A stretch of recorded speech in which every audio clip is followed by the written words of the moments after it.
In the spring of 1888, the London social season was dominated by one question: who would tame the Iceman of Eaton Square? Lord Arthur Pembroke was the wealthiest bachelor in England, yet he had rejected 34 eligible heiresses in 3 years. He didn't just say no, he dismantled them with a look.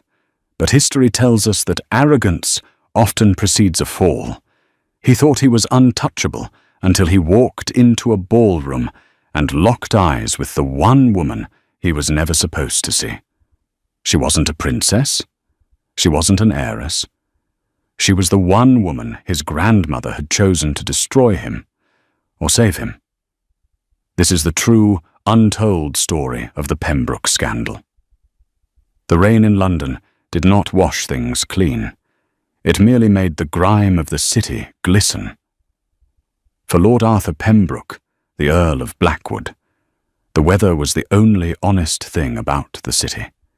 It was cold, relentless, and unconcerned with polite society, much like himself. At 32, Arthur was a man carved from granite and resentment. His fortune was not inherited from idle ancestors, but exploded into existence through his own ruthless management of the northern railways and coal mines.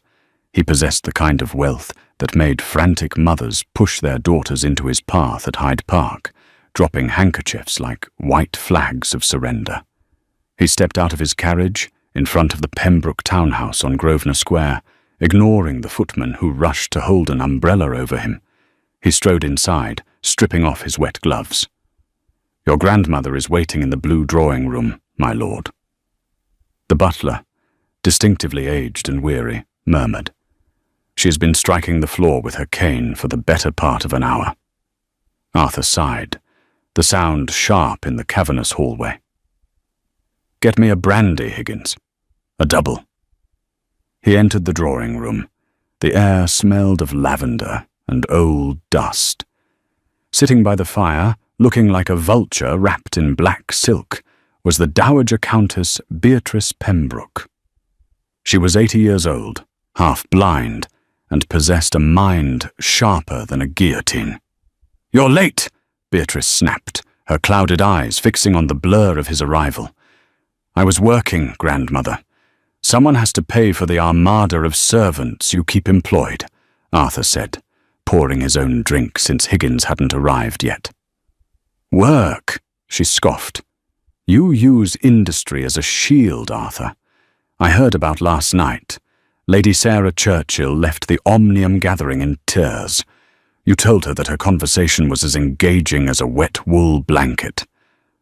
Arthur took a sip of the burning amber liquid. "I was being kind. It was actually closer to a funeral shroud. She has a dowry of £50,000.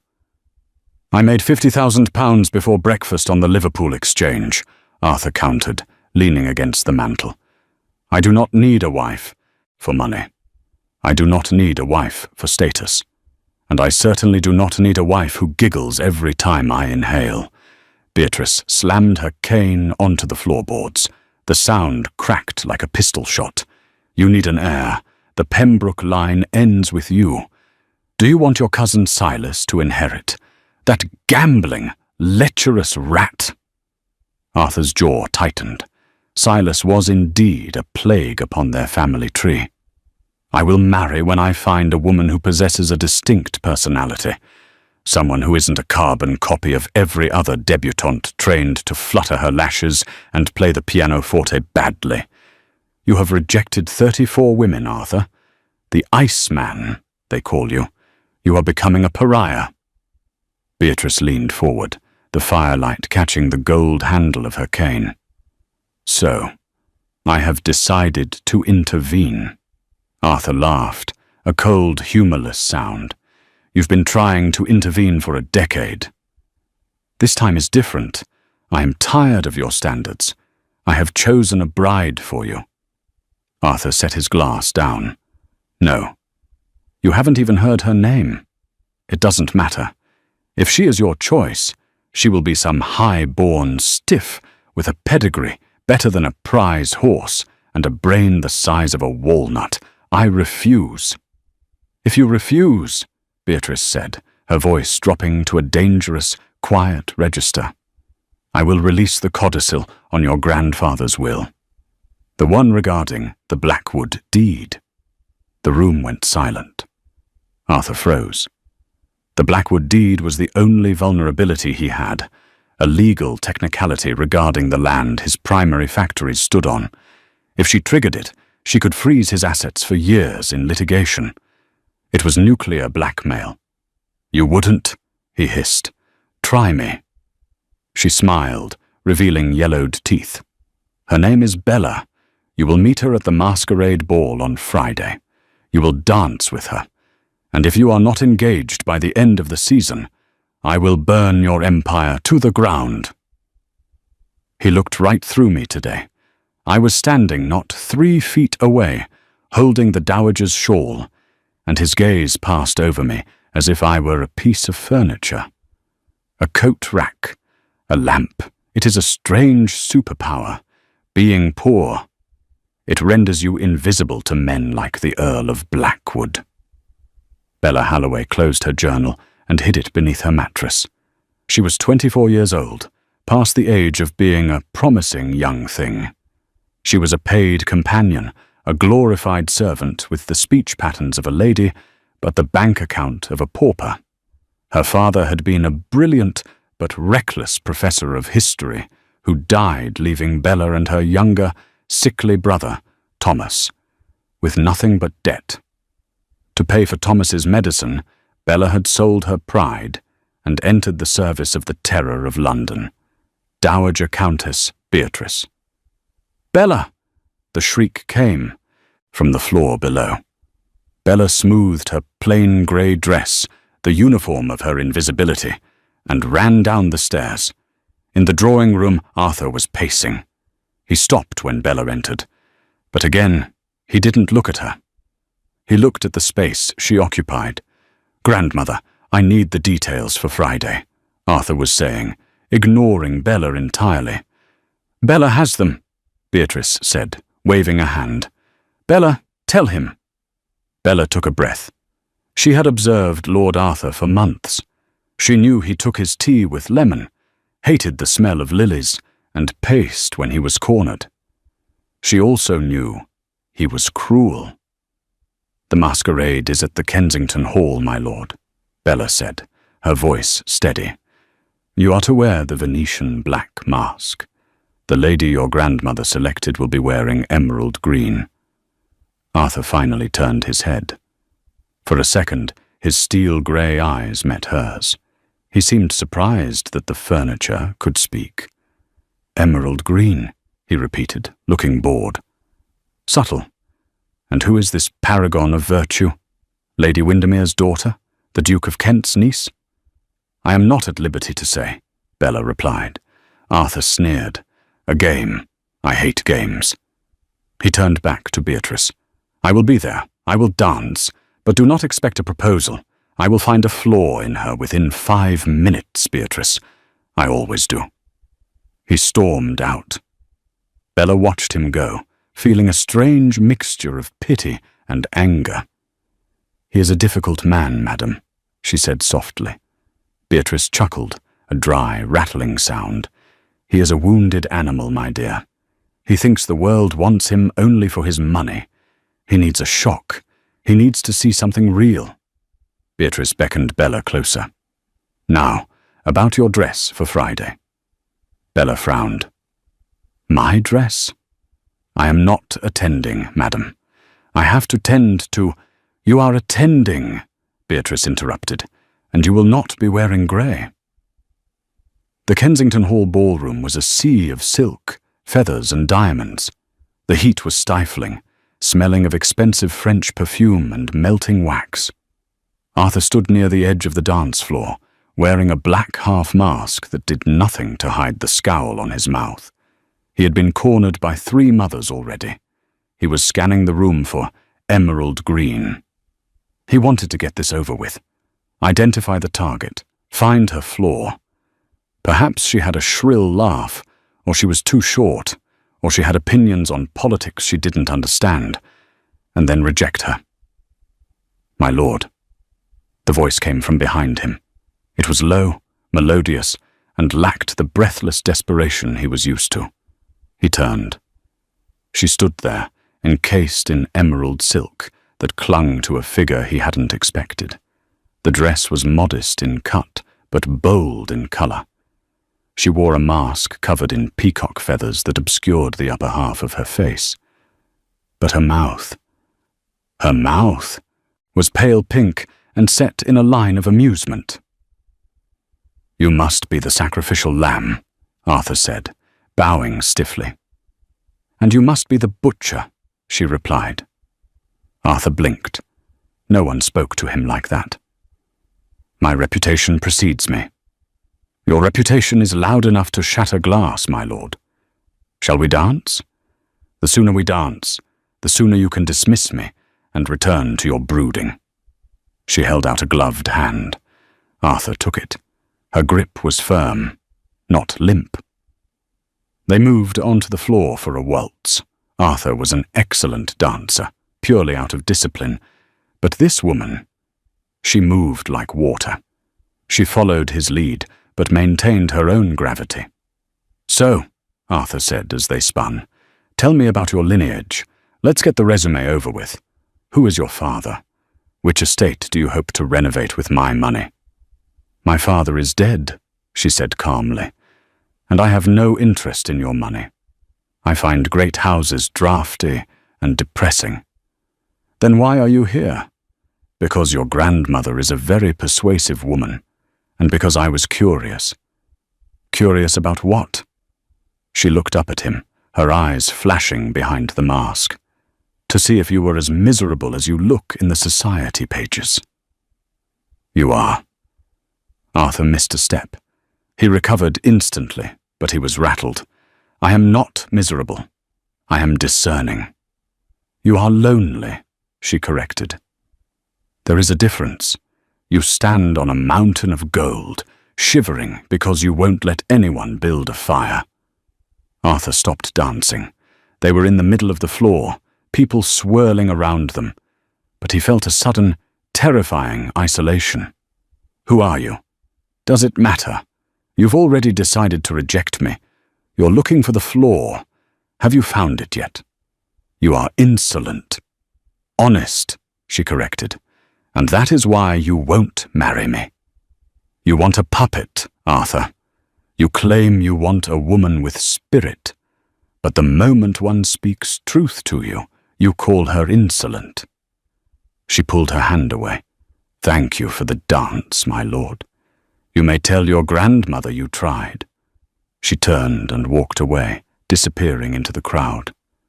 Arthur stood there, his heart hammering against his ribs. It was the first time in his life a woman had walked away from him. He chased her. He pushed past a duke and two earls, ignoring the gasps. He caught her at the terrace doors, grabbing her wrist. "Wait." She turned, breathless. "Let me go." "Not until I know your name." She hesitated. Then, slowly, she reached up and untied the ribbon of her mask. The peacock feathers fell away. Arthur froze. It was the girl in the grey dress, the companion, the invisible furniture. "Bella." "You," he breathed. "Me," she whispered, her face flushing. "The help." Arthur stared at her. For the first time, he actually saw her. He saw the intelligence in her hazel eyes, the stubborn curve of her jaw, the way the moonlight hit her collarbone. She wasn't high-born. She brought no dowry. Marrying her would be social suicide. It would be a scandal that would rock London for a decade. And for the first time in years, Arthur felt something other than cold indifference. He felt a challenge. "Grandmother played us," he murmured. "She knew." "She knew you wouldn't look at me unless I was wrapped in a mystery," Bella said, trying to pull her wrist free. "Please, my lord, let me go. If we are seen, marry me." he said. The words fell out of his mouth before he could stop them. Bella's eyes went wide. What? Marry me, tonight. We'll go to the Archbishop. I have a special license. You are insane, she gasped. You don't love me. You don't even know me. I know you're the only person in this city who isn't afraid of me, Arthur said, his grip tightening gently. And I know that if I let you walk out that door, I will be bored for the rest of my life. Marry me, Bella. Let's give London a scandal they'll never forget. Bella looked at him, searching for the cruelty, but found only a desperate, intense heat. She thought of her brother Thomas, coughing in their damp flat. She thought of the grey dress, and she looked at the most powerful man in London, who was looking at her as if she were the only star in the sky. This is a mistake, she whispered.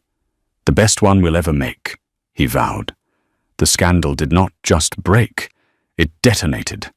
The headlines of the Morning Post screamed, Peer marries pauper, the Earl of Blackwood Wedder's grandmother's maid. Arthur and Bella had married by special license 3 days after the masquerade.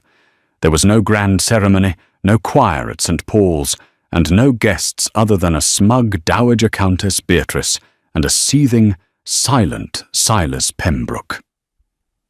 Now, Bella Pembroke, Countess of Blackwood, sat at the end of a mahogany dining table that was long enough to land a ship on. The breakfast room was silent, save for the ticking of a grandfather clock and the rustle of Arthur's newspaper. She looked at her husband. Since that night on the balcony, the heat had vanished. The Iceman had returned. He had acquired her, married her to silence his grandmother and secure his estate, and now seemed determined to treat her exactly as he treated his railway shares, an asset to be managed, not enjoyed. The tea is cold, Arthur said, not looking up from his paper. I will ring for a fresh pot, Bella said, her voice echoing in the large room. Do not bother. I am leaving for the exchange. He stood up, impeccably dressed in a charcoal suit. He walked to the door, then paused.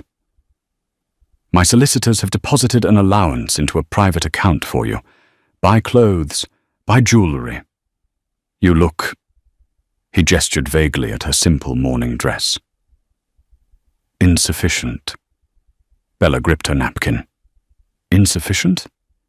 Is that what I am to you, Arthur? A renovation project? Arthur turned, his eyes cool. You are the Countess of Blackwood, Bella. You represent me. When we walk into the opera tonight, half of London will be waiting for you to trip on your hem or use the wrong fork. I will not have them laughing at my wife. So you care about their opinion now? I thought you despised society. I despise them, Arthur said, stepping closer, his voice dropping.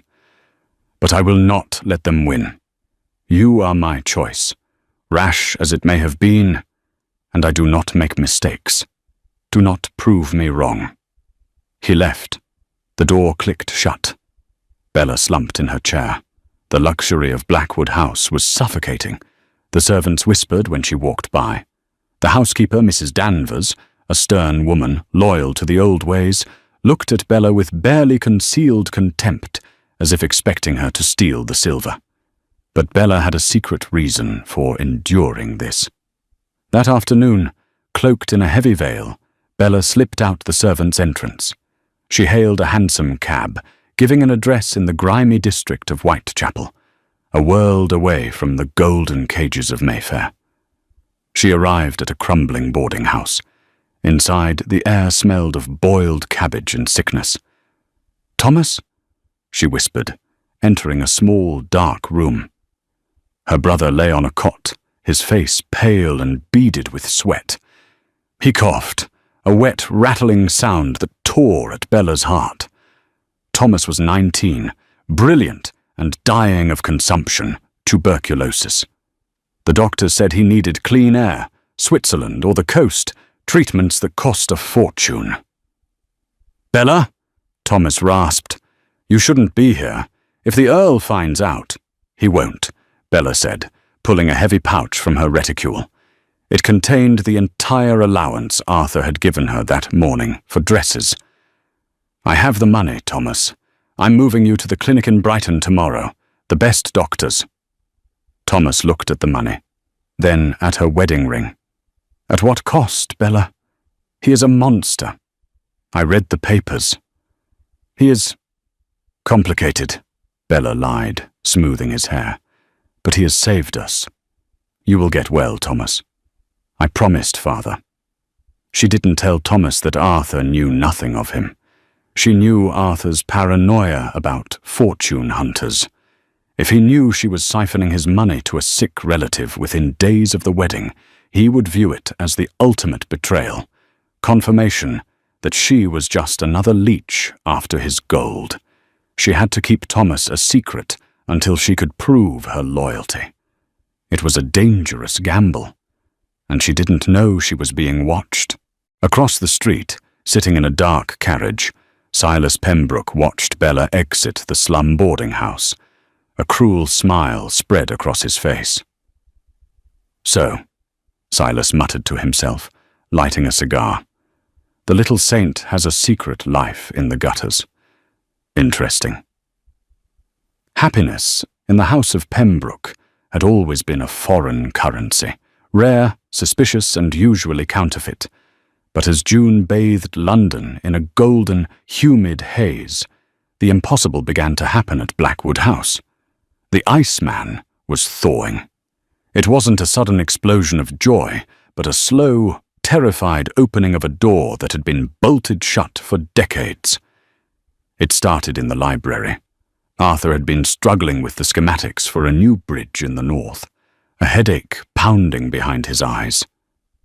Bella had walked in, not with the timid steps of a servant, but with the quiet confidence of a wife. She hadn't just brought him tea.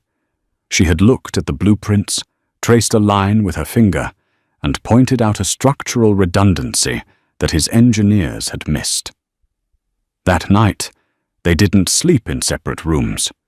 For 3 weeks, London watched in stunned silence as the Earl of Blackwood appeared in the park with his wife on his arm, actually listening to her.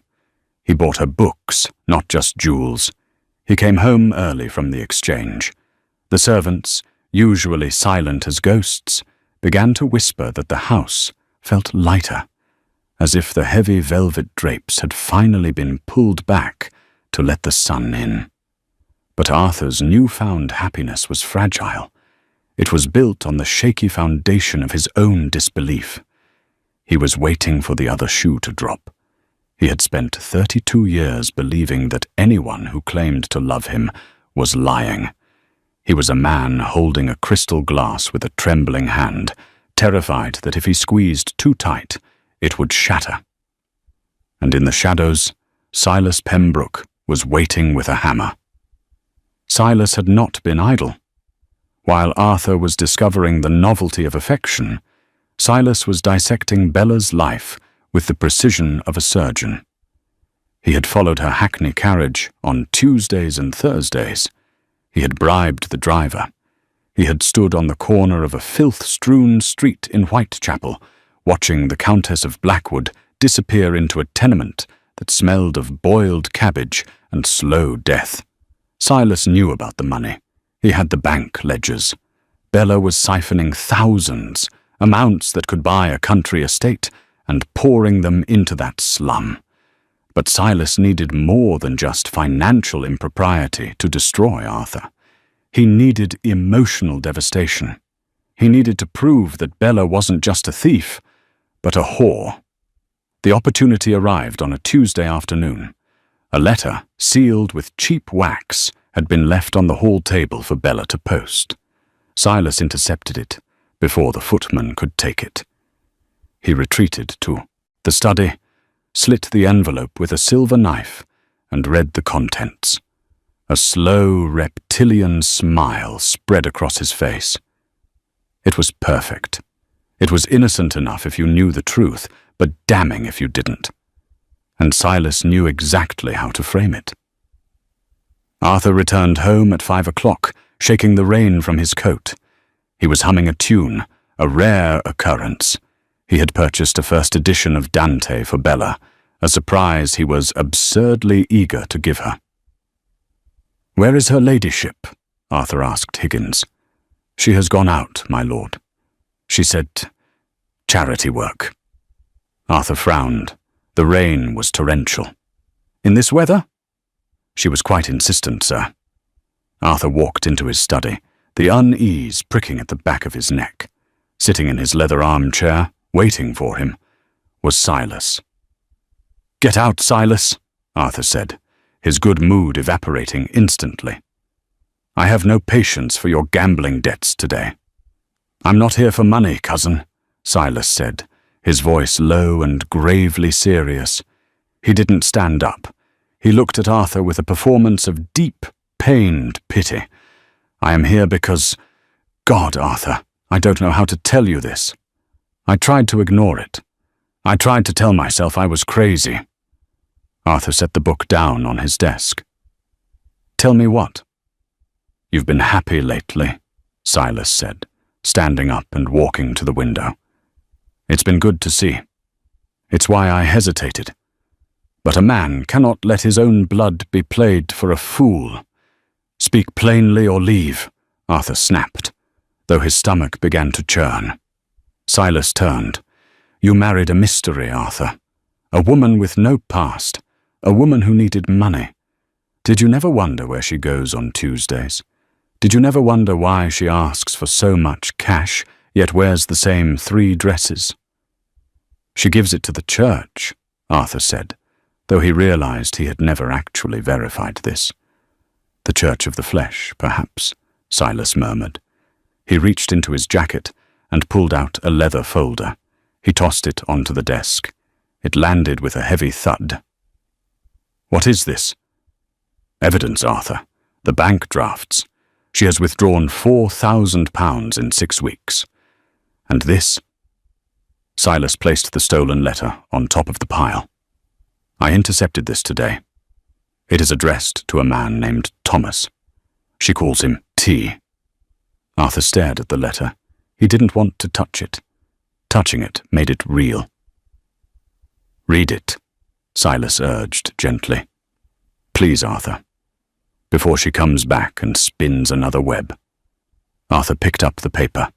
His hands were steady, but his heart was hammering a frantic rhythm against his ribs. The handwriting was unmistakably Bella's, elegant, looped, hurried. "My darling T, do not worry about the cost. I have managed to get more from him. He is unsuspecting and quite generous when I play the part correctly. I will be there tonight with the money. I cannot wait to see you, to hold you. We are so close to being free of this. Yours forever. C." The world stopped. The sound of the rain against the window pane faded into a dull roar. The air left the room. I play the part correctly. Arthur read that line 3 times, the laughter in the library, the way she touched his arm, the shared glances, the part. It was a performance, all of it. She was an actress, and he was the mark. He felt a physical blow to his chest, a pain so sharp he almost doubled over. The Iceman didn't return immediately. First came the fire, the agonizing, blinding heat of humiliation. He had opened his fortress gates for the first time in his life, and the Trojan horse was already inside, laughing at him. "Who is he?" Arthur whispered.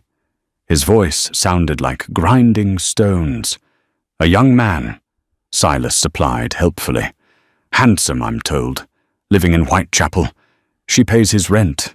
She pays for his lifestyle." "Get out," Arthur said. "Arthur, Get out!" Arthur roared, grabbing a heavy crystal decanter and hurling it at the wall. It shattered, sending shards of glass and amber liquid raining down on the carpet. Silas bowed his head, hiding his smirk, and slipped out of the room. The seed was planted. The poison was in the veins. An hour later, the front door opened. Bella rushed in, breathless, her cloak soaked through. She had just left Thomas at the clinic in Brighton. The move had been successful, but expensive. She was exhausted, but relieved. She pulled off her wet gloves, ready to tell Arthur a partial truth, that she had been helping a sick friend. She walked into the study. "Arthur, Higgins said you were." She stopped. Arthur was standing by the fireplace. The fire was dead. He was still wearing his coat, but he looked as if he had aged 10 years in an afternoon. He held a piece of paper in his hand. "Arthur?" She took a step forward. "What is wrong?" He looked up. His eyes were not angry. They were dead. They were two chips of grey slate, devoid of light, devoid of the warmth she had seen just that morning. "My darling T," Arthur said. His voice was terrifyingly soft. Bella froze. The blood drained from her face. "Where did you get that?" "Is it true?" he asked. "Did you write it?" "Arthur, please let me explain. It's not what you think." "Did you write it?" "Yes, but T is Thomas. He is— I don't care who he is." Arthur's voice rose to a thunderclap that shook the windows. "I don't care if he is a beggar or a prince. You wrote that you were playing a part. You wrote that you were extracting money from me to be free." He crossed the room in 2 strides, looming over her. For a second, Bella was afraid he might strike her. But he didn't. He looked at her with a disgust that was far worse than violence. "I had you investigated, Bella. Before the wedding. There was no brother listed in your records. You have no family. You are an only child." "He was illegitimate," Bella cried, tears spilling over. "He was unregistered. We hid him from the debt collectors because he is sick, Arthur. He has consumption. I needed the money for doctors." "Lies," Arthur spat. "You are a virtuoso of them. A sick brother? That is the oldest story in the book. Do you take me for a complete fool?" "I take you for my husband." She reached for his hand, but he recoiled as if she were made of acid. "I have no wife," Arthur said. "I have a leech, a parasite who sold herself to me for a monthly allowance to keep her lover warm." He walked to the bell pull and yanked it violently. "Arthur, look at me!" Bella screamed, falling to her knees. "I love you. I didn't tell you because I was afraid. I was afraid you'd think exactly this." "And you were right to be afraid," he said coldly. Higgins appeared at the door, looking pale and frightened. "Pack her ladyship's things," Arthur commanded, staring at the wall, refusing to look at the woman weeping on his floor. "Not the jewelry, not the silks I bought her. Only what she came with. The grey dress." "Arthur, no," Bella sobbed. "You are going to the Cornwall estate," Arthur continued, his voice void of emotion. "You will stay there, out of sight, until I decide how to dissolve this farce without destroying my reputation. If you return to London, I will have you arrested for theft. I will have your darling T thrown in Newgate prison." Bella gasped. She knew he had the power to do it. To save Thomas, she had to submit. She slowly stood up. She wiped her face with the back of her hand. The sobbing stopped. If he wanted the ice, she would give him the ice.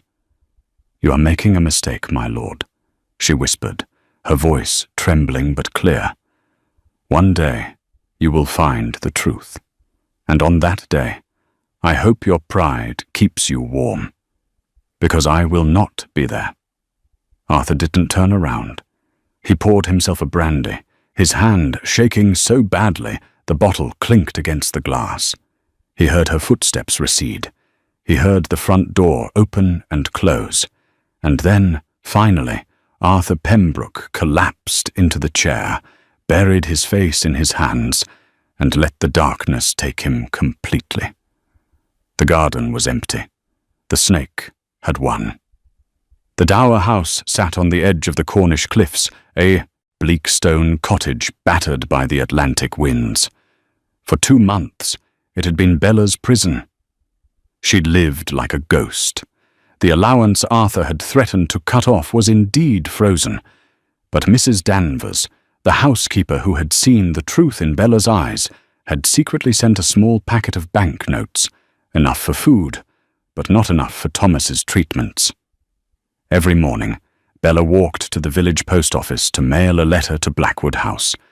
Every afternoon, she returned to find the previous week's letter returned, the seal unbroken, stamped with red ink. Refused. She was losing hope. Thomas's letters from the Brighton clinic were becoming shorter, his handwriting shakier. She had no money left. She looked at the gold band on her finger, the Pembroke wedding ring, heavy with history and heartbreak. It was the only thing of value she had left. On a Tuesday morning, a telegraph boy rode his bicycle up the muddy track to the cottage. Bella took the yellow envelope with trembling hands. It wasn't from Thomas. It was from Mrs. Danvers. Explosion at Blackwood Colliery. Earl trapped in shaft 4. Rescue deemed impossible. Come at once. The world tilted. Bella didn't scream. She didn't faint. A cold, crystalline clarity descended upon her. She ran inside, grabbed her cloak, and walked straight to the village pawnbroker. She slammed the heavy gold ring onto the counter. "I need cash," she said, her voice steel. "Enough for a train ticket to Durham. The express." The pawnbroker eyed the ring, then her. "This is Earl's gold, ma'am. Is it stolen?" "It is mine," Bella said, her eyes flashing with a terrifying intensity. "Give me the money, or I will burn this shop to the ground." 300 miles north, the Blackwood Colliery looked like the mouth of hell. For weeks, Arthur had been stalking the mine like a man seeking his own execution. He worked 20-hour days, descending into the deepest, most unstable seams. He ignored the safety briefings. He ignored the food brought to his office. He was trying to outrun the memory of Bella's face, but the harder he worked, the more she haunted him in the darkness of the tunnels. Silas Pembroke had watched this self-destruction with impatience. He had hoped the mine would kill Arthur naturally, a slip of a boot, a falling rock. But Arthur was too skilled, too strong. So, Silas decided to help fate along. He had arrived under the guise of an inspection. Late one night, while the night shift was changing, Silas slipped into the ventilation control shed. He didn't need to blow the mine up. He just needed to stop it from breathing. He located the primary intake valve for shaft 4, the deepest shaft, where Arthur was scheduled to inspect the structural supports the next morning. With a grunt of effort, Silas jammed a rusted iron bar into the flywheel and cut the pressure line. The airflow stopped. Methane, the silent killer of the underground, began to pool in the deep dark. At 6:00 a.m., Arthur descended. At 7:15 a.m., a spark from a lantern met a pocket of gas. The earth didn't just shake, it groaned. A dull, concussive thump echoed through the valley, followed by a plume of black smoke that shot out of the main lift shaft like a geyser. When Bella arrived 2 days later, she stepped off the train into a nightmare. The sky was black with soot. The air tasted of sulphur and grief. Crowds of women in shawls stood at the colliery gates, wailing, clutching their children. Bella pushed through them. Her grey dress was torn, her face streaked with grime from the train. But she moved with the force of a battering ram. She reached the police barricade. "Let me through!" "Back away, miss," a constable shouted. "I'm the Countess of Blackwood," Bella screamed, grabbing the barricade. "My husband is down there." The constable hesitated. The foreman, a giant of a man named Jakes, whose face was caked in coal dust, stepped forward. He looked at Bella with pitying eyes. "My lady," Jakes said, taking off his cap. You shouldn't be here. Where is he? Shaft 4. The roof came down. We've been trying to clear the drift, but the gas is too high. The air pumps are gone. Jakes looked at his boots. He's been down there 48 hours. No one survives the damp that long. We've stopped digging. It's a recovery operation now, not a rescue. He is not dead, Bella said. My lady, it's hopeless. It is only hopeless because you have stopped. Bella looked around at the defeated men, sitting on piles of timber, their heads in their hands. She saw a shovel leaning against a coal cart. She didn't say another word. She walked over, grabbed the heavy iron spade, and marched toward the collapsed entrance of Shaft 4. My lady, stop! The roof is unstable! Jakes shouted. Bella ignored him. She jammed the shovel into the pile of slate and rock, blocking the tunnel. She threw the debris over her shoulder. She dug again. And again. The men watched in stunned silence. A countess, a woman of soft skin and silk, was attacking the mountain with the ferocity of a madwoman. He is my husband, she grunted with each heave of the shovel. Jakes watched her for a full minute. He saw the blood begin to seep through her gloves. He saw the sheer, indomitable will in her small frame. A wave of shame washed over him. Right, Jakes roared, turning to his men. Are we going to stand here and let the lass dig him out alone? Grab your picks, boys, get the timbers. A roar went up from the miners. 50 men surged forward. They didn't do it for the Earl, whom they feared. They did it for the woman who wouldn't let him die. They dug for 12 straight hours. Bella did not stop. When her gloves wore through, she dug with bare hands.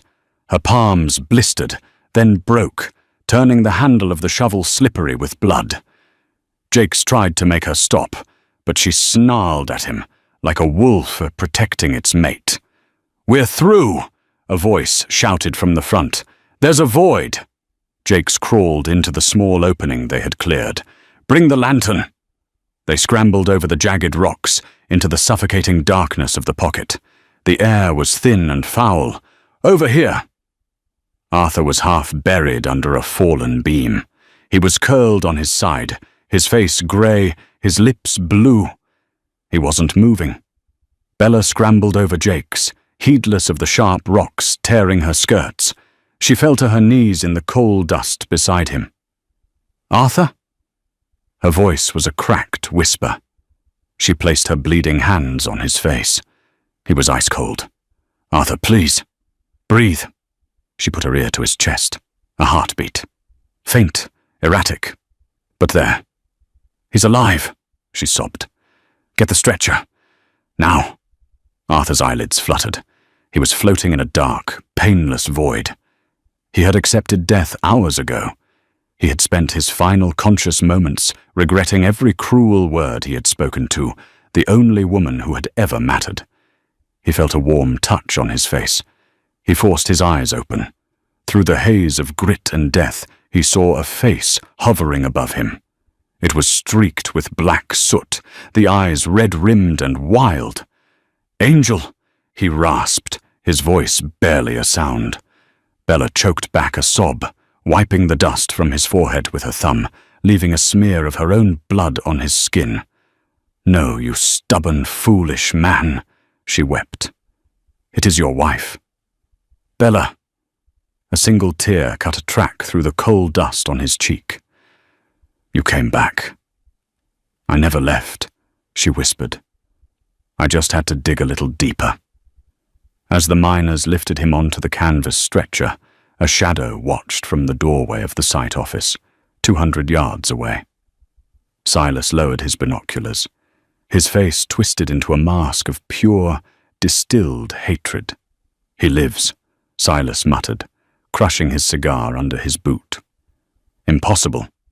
He turned to flee, to catch the last train to London and liquidate the accounts before the truth came out. But as he turned, he saw a black carriage blocking the muddy road.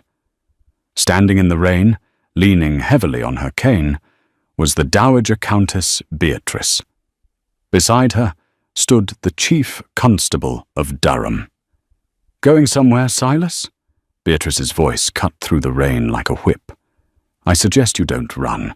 The prisons in the north are dreadfully cold this time of year." The master bedroom of Blackwood House had always been a cold place, a cavern of dark velvet and darker memories.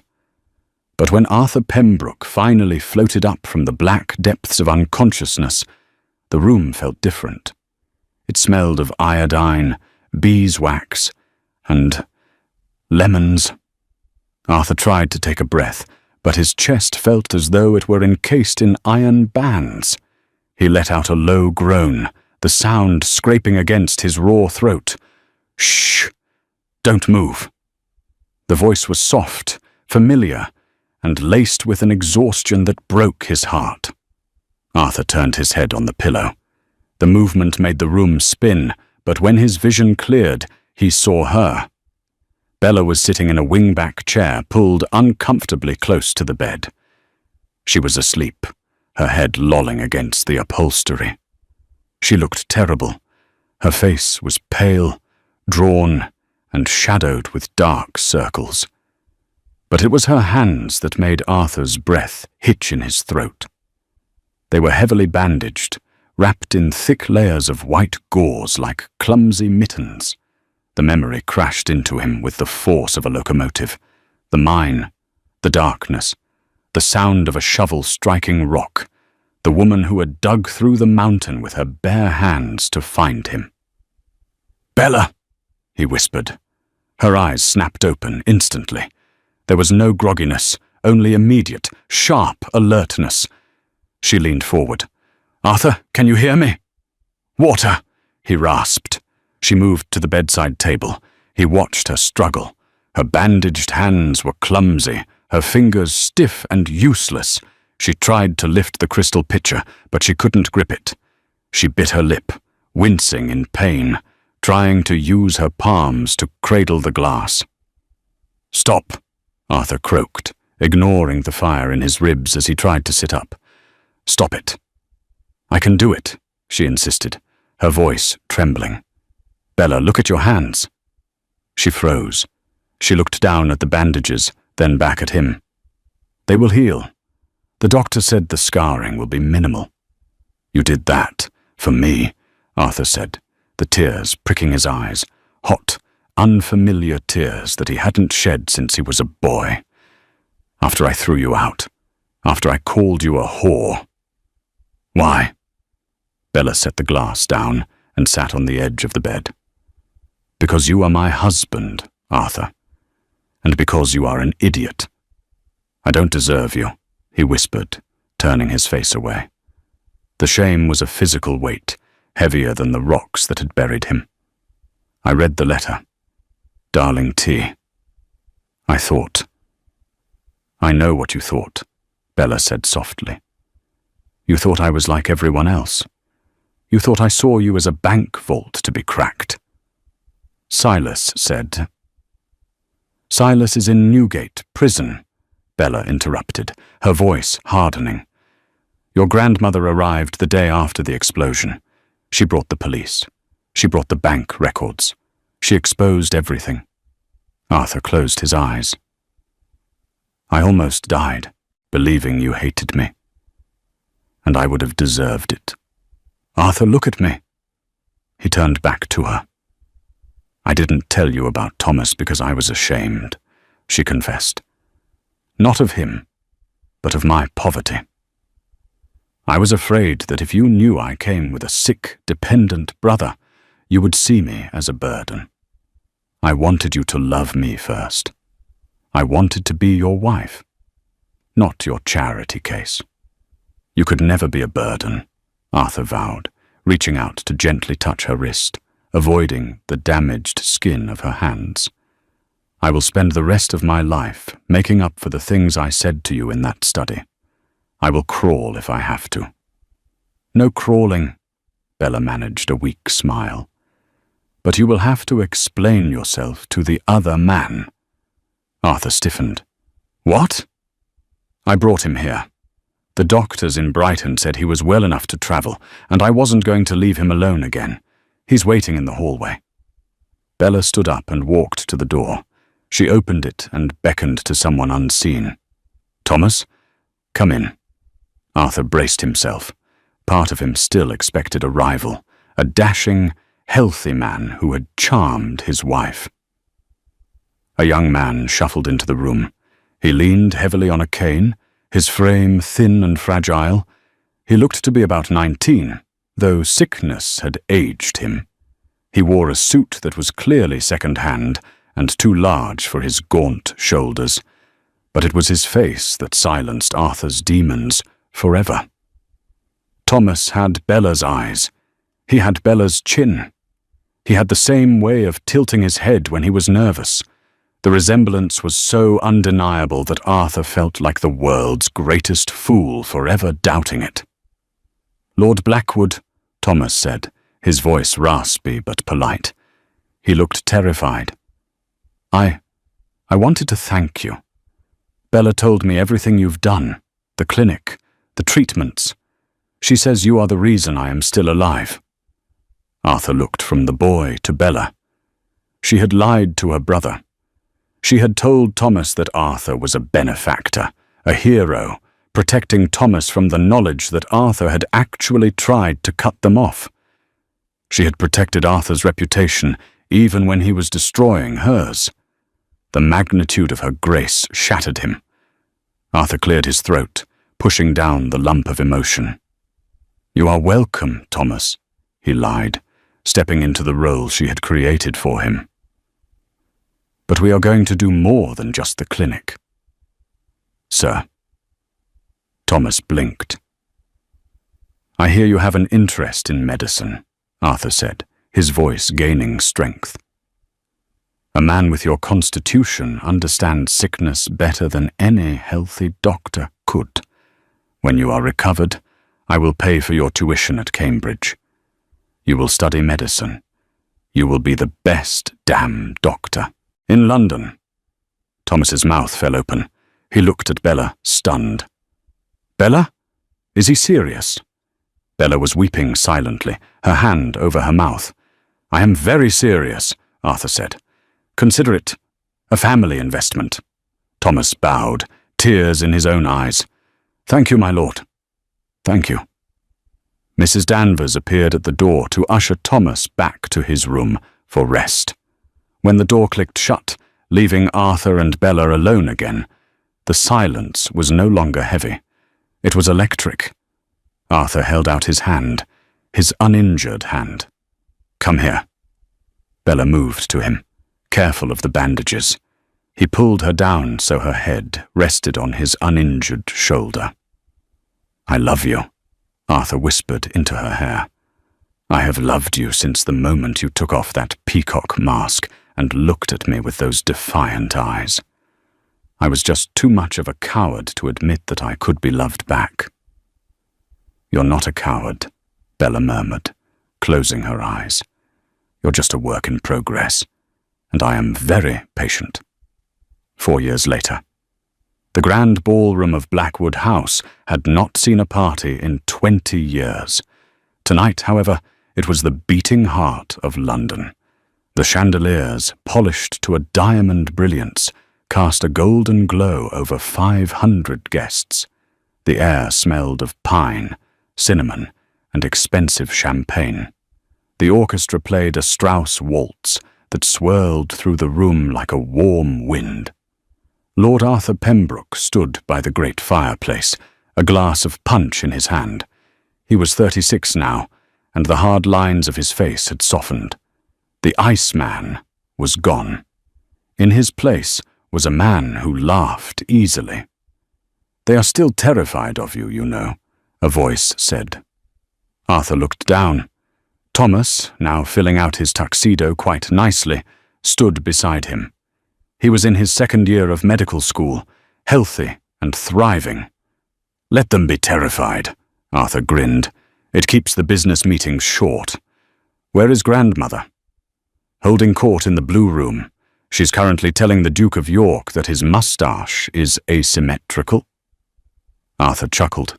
He scanned the room, his eyes searching for the only person who mattered. He found her near the terrace doors. Bella was wearing a gown of deep, crimson velvet that left her shoulders bare. On her hands, she wore sheer silk gloves. She always wore them in public to hide the faint, silvery scars that laced across her palms and fingers. To the rest of London, the gloves were a fashion statement that women were already copying. To Arthur, they were badges of honor. She was holding a small boy in her arms. Leo Pembroke, 3 years old and the heir to the Blackwood fortune, was currently trying to pull a diamond pin out of a duchess's hair. Arthur crossed the room. The crowd parted for him, not out of fear, but out of respect. He reached his wife and son. "I believe the heir is causing a diplomatic incident," Arthur said, taking the squirming toddler from Bella. "He takes after his father," Bella teased, her eyes dancing. "He wants what he wants, and he wants it now." Arthur handed Leo to a waiting nanny, who whisked the boy off to bed with the promise of a sugar plum. The orchestra transitioned into a slow, sweeping waltz. Arthur extended his hand to Bella. "Countess, I believe this is our dance." Bella hesitated. She looked at the hundreds of eyes fixed on them. The whispering gallery of London society was in full attendance. They knew the stories. They knew she had been a companion. They knew about the mine. "Everyone is watching, Arthur," she whispered. Arthur stepped closer, taking her gloved hand in his. He brought her knuckles to his lips and kissed the silk, right over the scars. "Let them watch," he said, his voice loud enough for the nearby gossips to hear. "I want them to see what a man looks like when he realizes he is the luckiest fool on God's green earth." He pulled her onto the floor. As they spun, the blur of faces, the sparkle of jewels, and the judgment of society faded away. "You know," Arthur murmured as he held her close, "I still have that grey dress. I keep it in the back of the wardrobe." "Why?" Bella laughed breathlessly.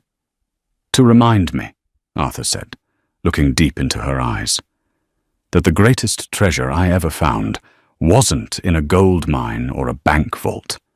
It was standing right in front of me, invisible to everyone else, waiting for me to open my eyes." Bella tightened her grip on his shoulder. "I see you, Arthur. I have always seen you." "And I see you, Bella," he replied, "the invisible girl, my savior, my life." They spun on, lost in their own world, while the music played on into the snowy night. And that, my friends, is the end of the Pembroke saga. It's a story that proves that trust is fragile, but love, real love, is tough enough to move mountains. Arthur Pembroke learned the hard way that you can have all the money in the world, but you are poor until you have someone to share it with. I hope you enjoyed this journey from the ballrooms of London to the coal mines of the North. If this story touched your heart, please destroy that like button. It helps the algorithm so much. Subscribe if you haven't already, and turn on notifications so you never miss a tale of scandal and romance. I want to know, do you think Silas got what he deserved in prison? Or should Arthur have taken revenge personally? Let me know your thoughts in the comments below. Until next time, keep reading and keep dreaming.